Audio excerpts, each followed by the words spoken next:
લક્ષ્ય ન્યૂઝ, એક નજર, એક લક્ષ્ય. ધારી એસટી ડેપો ખાતે ધારી કૃષ્ણનગર રૂટ પર નવી ફાળવેલી બસને લીલી ઝંડી આપી લોકાર્પણ કરવામાં આવ્યું.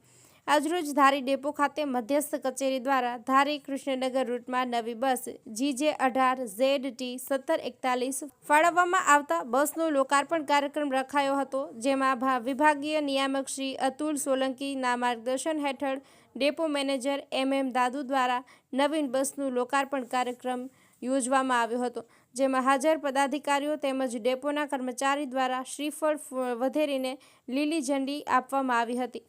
આ તકે ઉપસ્થિત ધારી તાલુકા ભાજપ પ્રમુખ મૃગેશભાઈ કોટડિયા તથા ધારી તાલુકા પંચાયતના પ્રમુખ ઘનશ્યામભાઈ હિરપરા તેમજ ભૂપતભાઈ વાળા, પરેશભાઈ પટણી, ખોડાભાઈ ભુવા, અનુભાઈ લલિયા, મુકેશભાઈ રૂપારેલિયા, સુરેશભાઈ ગમારા, નિર્મળાબેન ભીલ તથા તાલુકાના અન્ય પદાધિકારીઓ, સિનિયર પત્રકાર જિગ્નેશ ગિરી ગોસાઈ, મહેમાનો તેમજ વહીવટ staff, driver conductor, workshop staff તેમજ એપ્રેન્ટિસ અને મોટી સંખ્યામાં લોકો ઉપસ્થિત રહ્યા હતા.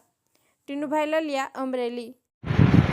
મેનેજર ધારી MM દાદુ આજરોજ ધારી ડેપો ખાતે મધ્યસ્થ કચેરી દ્વારા ધારી કૃષ્ણનગર રૂટ ઉપર નવીન વાહન ફાળવવામાં આવેલ હતું, જે વિભાગીય નિયામક શ્રી અતુલભાઈ સોલંકી સાહેબના સીધા માર્ગદર્શન હેઠળ ડેપો ખાતે તેનું લીલી ઝંડી આપી કંકુ ચોખ્ખા કરી શ્રીફળ વધેરી અને લોકાર્પણ કરવામાં આવેલ હતું, જેમાં ધારી તાલુકાના આસપાસના તમામ પદાધિકારીઓ, ડેપોના તમામ કર્મચારીઓ હાજર રહી અને વાહનનું ઉદ્ઘાટન કરેલ છે.